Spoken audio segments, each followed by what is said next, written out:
ታሪኩ የሚጀምረው እንዲህ ነው። ቆንጅየዋ ሞዴል ማሊ ማርቲንስ አባቷ አንድ የሥራ ማስታወቂያ መመልከታቸውን ይነግሯታል። ማሊ የምትኖረው በአሜሪካ ቴንሲ ከተማ ነው። ለሥራው አመለከተች፣ ተሳካላት። የሥራ ቦታው ግን ከምትኖርበት የአሜሪካ ቴንሲ ከተማ 5955 ኪሎ ሜትር ርቀት ላይ በምትገኘው አየርላንድ ነበር። ሥራውን በጣም ትፈልገው ነበርና ማሊ በ24 ዓመቷ ከቤተሰቦቿ 5955 ኪሎ ሜትር ርቃ ሄደች። ወጣትነት በጉጉት የተሞላ ነው። አዲስ ነገር ማወቅ፣ ማድነቅ ለነገ የሚባል አይደለም። አሁን ማሊ አየርላንድ ደርሳለች። ከአንድ ሰው ጋርም ተዋውቃለች። ይህ ሰው ጃሰን ኮርቤታ ይባላል። ሚስቱ 2 ልጆች ጥላበት በቅርቡ ሞታ ነበርና እነዚህን ልጆች የሚንከባከብለት ሰው ይፈልግ ነበር።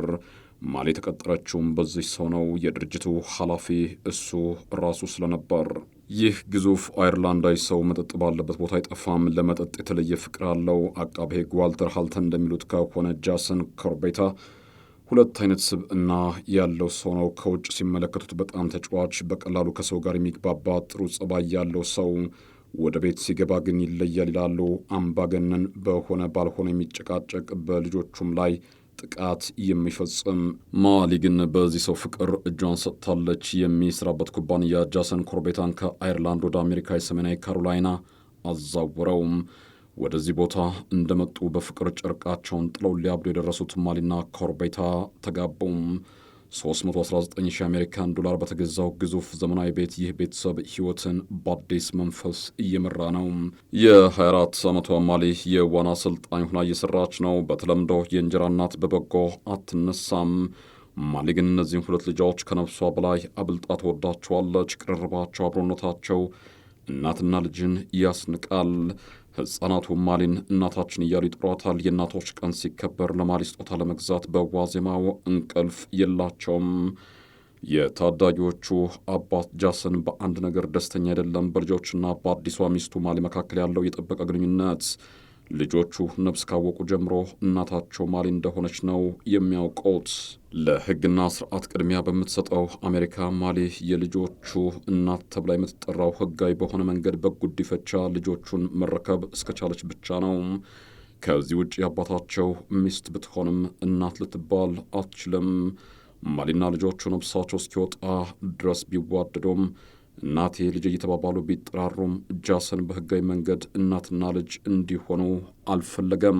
ሕጋዊ ሚስቱ እስከሆነች ድረስ እናትና ልጅ ከተዋደዱ ታዲያ ጃሰን ሁኔታው ሕጋዊ መልክ እንዳይኖረው ለምን ፈለገም?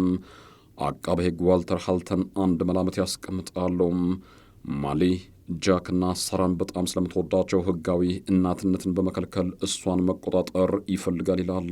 ምናልባት አዲሷ ሙሽራ ማሊ በቤት ውስጥ እየገጠማት ያለውን አስቸጋሪ ሁኔታ አባቷ ካወቁ እጅና እግራቸውን አጣጥፈው የሚፈጠረውን ነገር እንደማይመለከቱ ታውቃለች።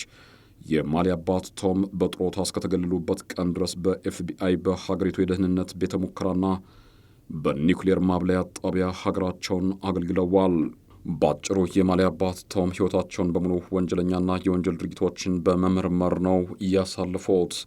አንድ ቀን ሌሊት ይላሉ አቃቤ ሕግ ዋልተር ሃልተን አሜሪካውያን በሙሉ አንቀላፍተዋል። ታዳጊዋ ሳራ በቅዠት ከእንቅልፏ ነቅታ ታለቅሳለች።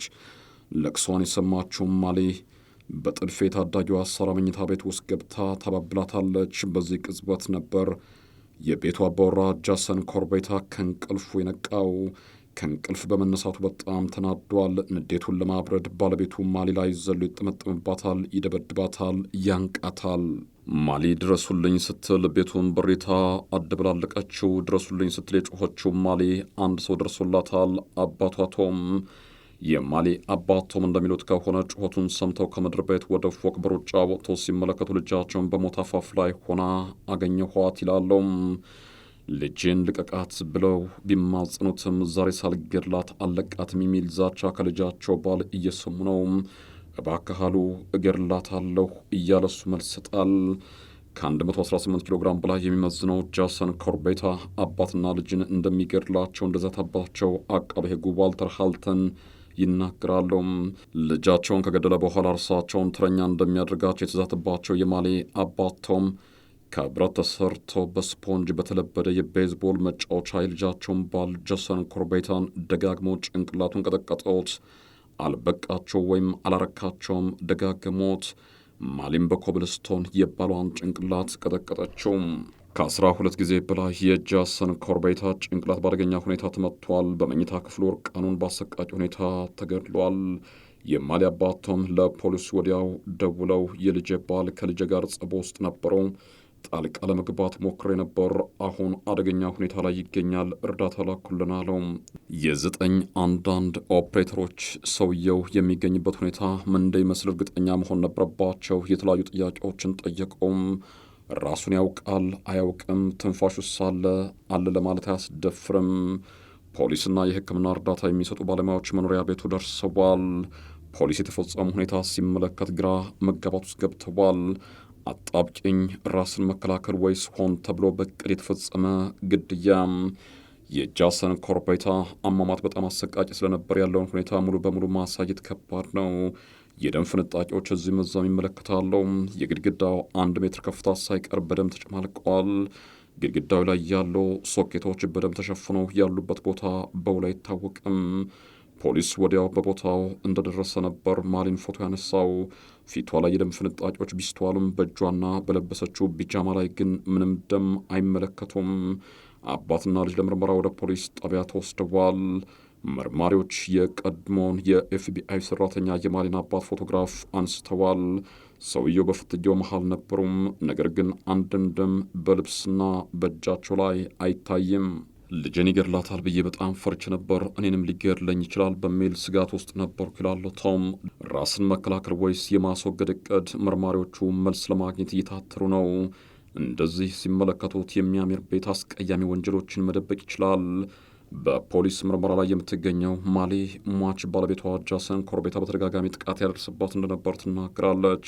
ስለተፈጠረው ሁኔታ ለመርማሪዋ እያስረዳች ነው። ልጄ እኩለ ሌሊት ላይ አቃጃት እየጮኸች ነበር። ከእንቅልፍ የነቃሁ፣ እሱም ነቃ። በጣም ተናደደም።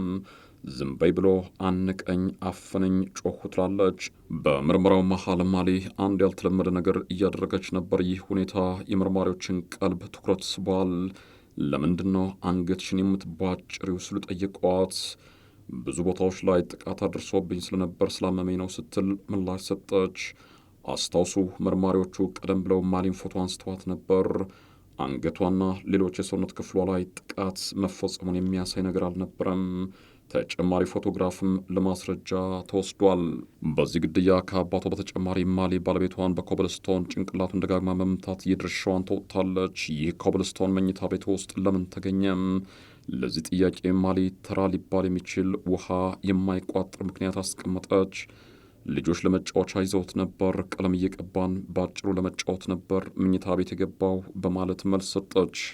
በሌላ የምርመራ ክፍል የማሊ አባት ቶም ምርመራ እየተደረገባቸው ነው። ከ30 ዓመት በላይ ከወንጀለኛና ወንጀል ነክ ጉዳዮች ጋር ሲሰሩ ለነበሩ ሰው በተረጋጋ መንፈስ ምላሽ መስጠት ከባድ አይደለም።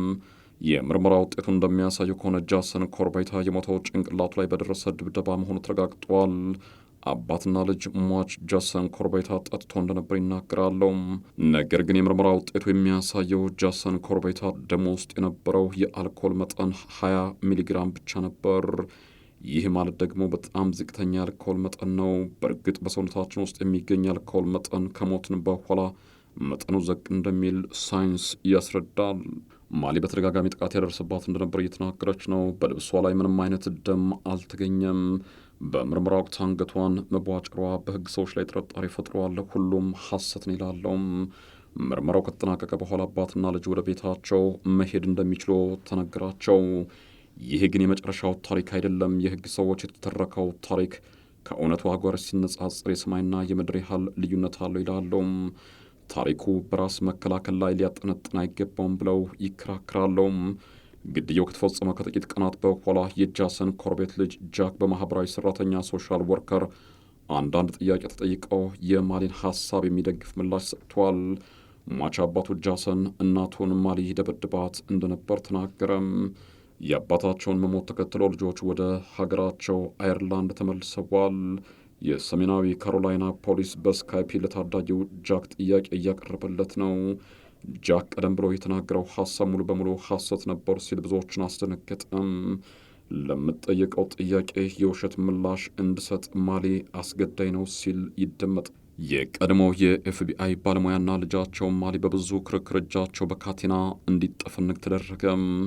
አብዛኛው ሕይወቱን በወንጀል ምርመራ ያሳለፈው ቶምና አንድም ቀን በወንጀል ስሟ ተነስቶ የማያውቀው ማሊ አጣብቂኝ ውስጥ ይገኛሉ። በመጨረሻም ጥፋተኛ ሆነው የተገኙት አባትና ልጅ በ25 ዓመት እስራት እንዲቀጡ ተወሰነም። አሁን ማሊና አባቷ በተለያየ እስር ቤት ይገኛሉ። ዳግም ላይ ነስጋ ላይ በቁ ይችላሉ። ቶም አሁን 67 ዓመቱ ሲሆን 25 ዓመት የእስር ጊዜ ሲጨመርበት ምናልባት የመጨረሻው እስትንፋሱ በማረሚያ ቤት ሊሆን ይችላል።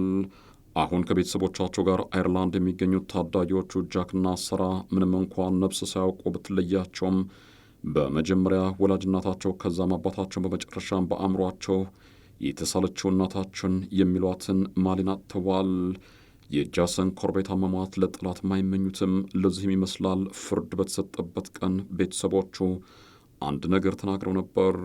ጃሰን ኮርቤታ እንዴት መልካም ሰው ነበር እንጂ እንዴት እንደሞተ አናስታውሰውም ያለውት። ጃሰን ኮርቤታ ምናልባት መጥፎ አባወራ ሊሆን ይችላል። የሰው ልጅ ምንም መጥፎ ቢሆን እንደዚህ አይነት ስቃይ አይገባውም። አሟሟቴን አሳምረው የሚሉት አበው ወደው አይደለም። ክቡር የሰው ልጅ ይችን ዓለም በክብር ሊሰናበታት ይገባል። ሰላም